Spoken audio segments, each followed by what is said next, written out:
Labour leader Jeremy Corbyn's comments on Venezuela have been all over the press in the last day or so as he condemned violence carried out by all sides and has so far refrained from criticising President Maduro.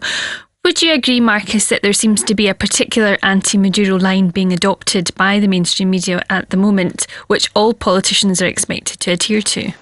Well, it's an utter disgrace that British mainstream media is commenting on a subject that they know so very, very little about. But then, having said that, since when does British mainstream media need to know about a subject in the world? They are a weapon of the British establishment. And the job of British mainstream media is to lay the ground for British/American intervention in a country's internal affairs. And what we are seeing with Venezuela now is what we saw with the Federal Republic of Yugoslavia in 1999. It's what we saw with Iraq leading up to the illegal invasion of that country in 2003. It's what we saw with Libya. It's what we saw with Syria. It's what we saw with Ukraine.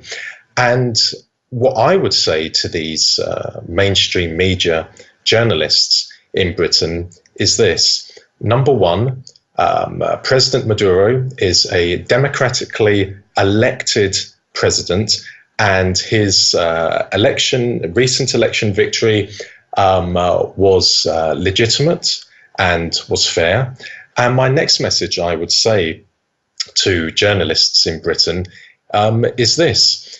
If you are so genuinely concerned about democracy and human rights, then devote your attention to Saudi Arabia, which is undoubtedly the most repulsive, the most wicked country in the world when it comes to democracy and human rights. Yeah, exactly. There is that element of hypocrisy there.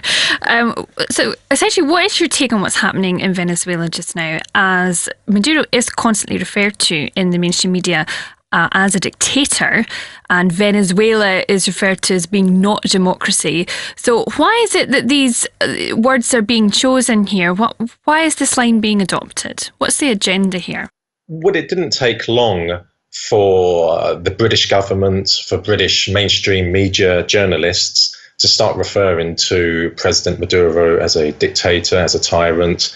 And it didn't take long for them to start referring to the Venezuelan government as, quote, the regime.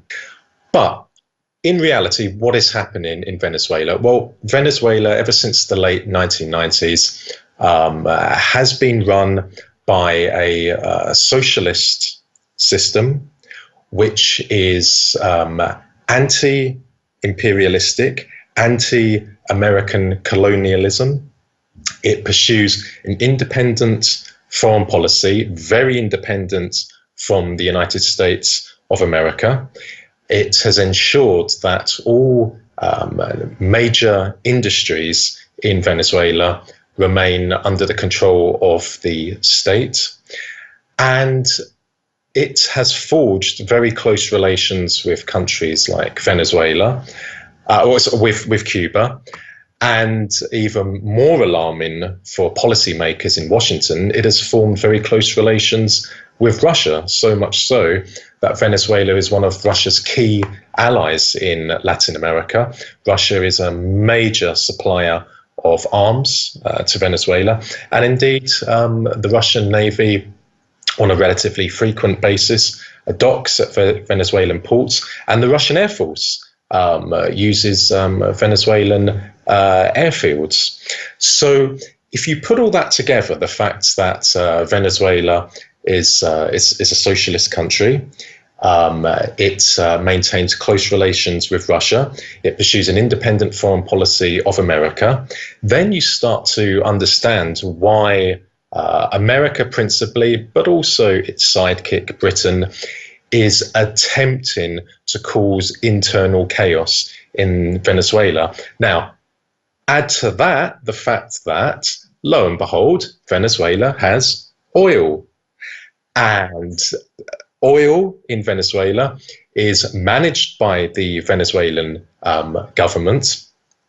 And the Americans, of course, have a lust for oil. Anywhere it is in the world, you will find the Americans either present or knocking on the door, or in the case of Venezuela, trying to kick the door down.